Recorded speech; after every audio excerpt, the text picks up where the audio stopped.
Hello again and welcome to another edition of Southern Country. Hi, I'm Herb Southern. Welcome to the show, my friends. Today we're in Bethlehem, Pennsylvania at the Burnside Plantation. It is the annual Blueberry Festival. Beth is here and she's the festival coordinator. Welcome to the show, Beth. Thank you very much. What can we expect to see when we go into the Blueberry Festival? Well, historic Bethlehem's Burnside Plantation is a colonial Moravian farm. And in keeping with our mission, we have colonial crafts from the period, including Windsor chair making, kettle corn, broom making, and we even have a reproduction carousel from the time period. Get out. It's drawn by a horse. It's absolutely amazing. Okay, we'll look forward to seeing that. What's there as far as blueberries are concerned? We have blueberry pie, blueberry ice cream, blueberry coffee cake, muffins. And the coolest thing, in my opinion, is that the ice cream has been added with extra cream in it to make it taste just like it was in the time period. Ooh, I can't wait to taste Bethlehem that. Dairy Store hooks us up with that one. Good. Kids are welcome too? Oh yes, we have crafts for the kids. We have a baby farm animals petting zoo. We have pony rides. We have the carousel, as I mentioned. And we also have a face painter. There you go. Good. Thanks, Beth. Thank you We're very looking much. forward to going in there and seeing all this happening at the Blueberry Festival this year. Well, you're more than welcome.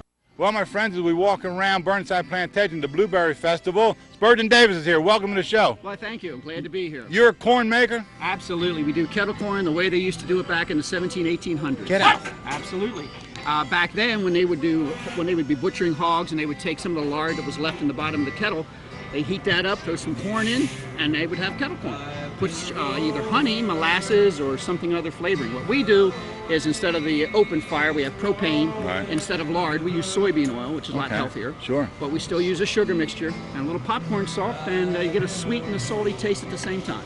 What does it take special corn to pop? Well, we use a high popcorn, yes. I mean, popcorn is a special variety of corn. Is it? Because it has to have a high moisture content, because that's what causes it to pop. As it gets hot, wow, the moisture in there turns to steam, and when it gets enough pressure, it just pops right open. A regular kernel of corn, huh? Yeah, well, it's not regular corn. It's not like your field corn. Oh, okay. Corn. That's what I was thinking. No, it's a special. I mean, popcorn is a special variety. What's the process? It boils. Well, we put the oil in, okay, and then we put the sugar mixture in with the oil, right, and that melts the sugar. So as it pops, it gives it a glaze. Good. And then we put the popcorn salt on afterwards.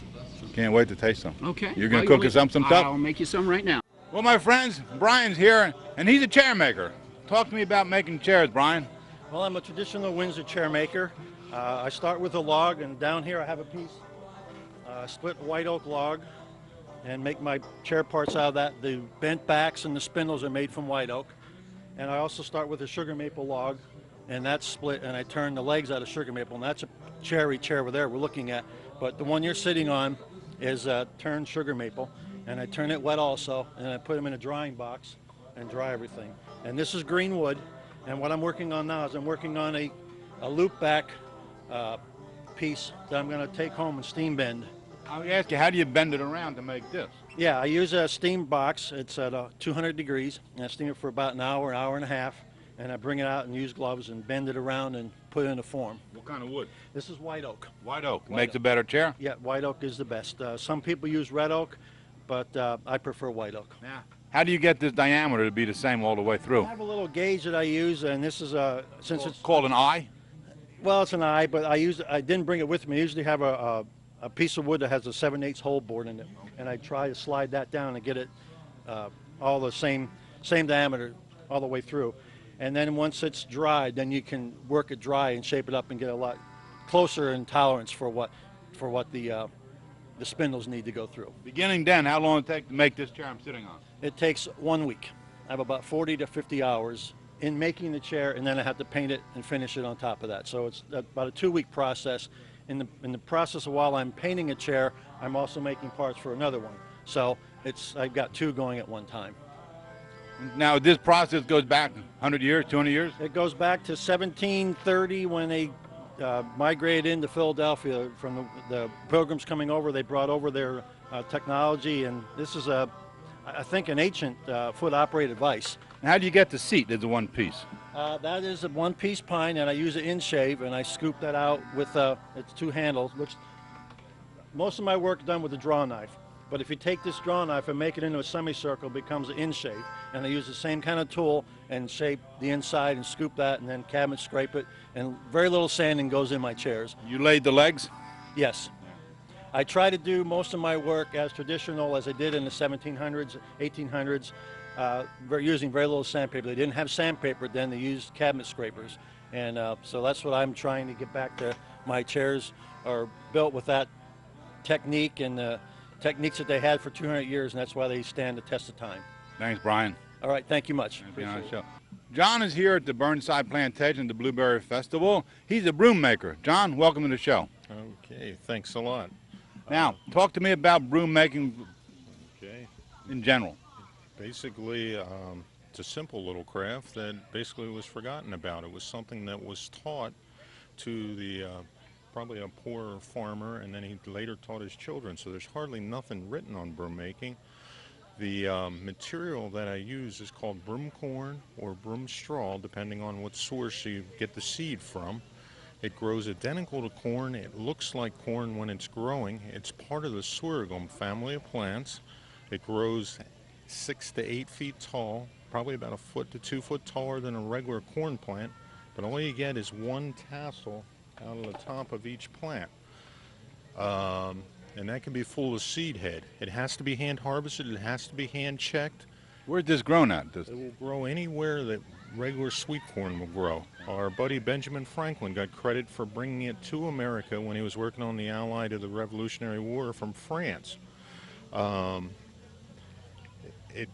The process of actually making the broom is in a series of layers of this broom corn, but the one that I'm making right now is a round New England fireplace broom, and it takes roughly 34 to 36 stalks of broom corn to make one broom on there.